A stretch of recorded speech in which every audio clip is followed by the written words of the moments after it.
Olá, o objetivo desse vídeo é apresentar o painel inicial do Zurmo.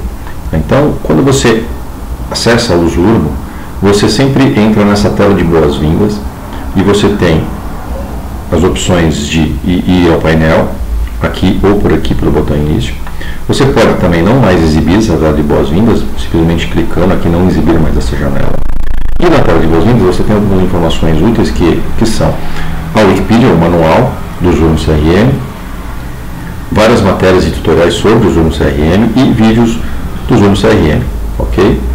E no painel inicial você tem diversos portlets, né? Portlets para o Zurmo nada mais é do que esse quadrinho com informação, né? Então você tem um portlet com a agenda das próximas reuniões, um portlet do que está acontecendo, que são mensagens que você troca com os outros usuários do Zurmo.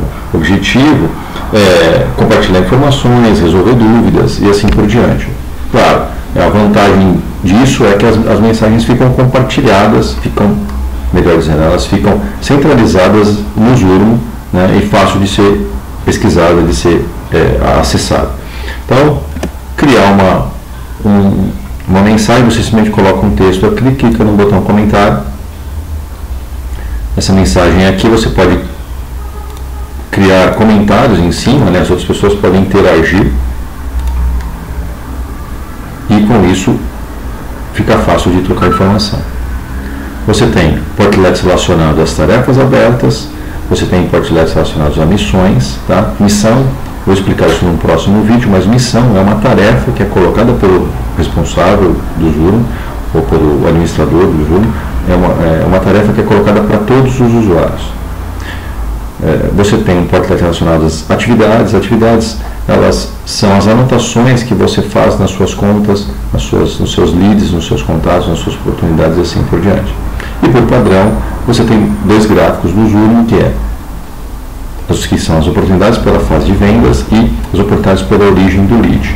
Tá? Então você tem as fases de venda e você tem a origem, boca a boca, ligações e evento. Aqui no caso da origem você pode alterar essas origens, ou seja, adicionar outras origens que sejam adequadas ao seu negócio, que faça parte do seu negócio. Okay? Com isso você monitora da onde estão surgindo a maioria das oportunidades e põe um esforço em cima dela. Por exemplo, se você perceber que a maioria das suas oportunidades vem do seu site, então você investe mais no seu site e assim por diante. Você pode adicionar novos portlets, então você tem diversos portlets padrões aqui para serem adicionados. Não é possível criar portlet, tá? Então você tem uma variedade grande aqui. Por exemplo, eu vou adicionar portlets das minhas oportunidades e com isso eu tenho um portlet das minhas oportunidades aqui e algumas informações sobre elas. É possível editar o painel, né? Colocar um outro nome, colocar o tipo do layout, se é uma coluna, duas colunas ou duas colunas com uma coluna larga na esquerda. Tá? Uma vez que eu faço essa alteração, clico no botão salvar aqui, ou eu consigo criar um novo painel. Algumas dessas opções elas são passíveis de controle pelo administrador do Zurmo. Por exemplo, criar painel, o administrador pode bloquear isso e você, como usuário comum, não consegue criar painel. O layout, você consegue mudar esse layout, mas o administrador também consegue definir um layout padrão para todos os usuários ou para um grupo de usuários. Okay? Bom, então esse foi um vídeo sobre o painel inicial do Zurmo. Espero que essas informações tenham sido úteis para você. Até o próximo vídeo. Até mais.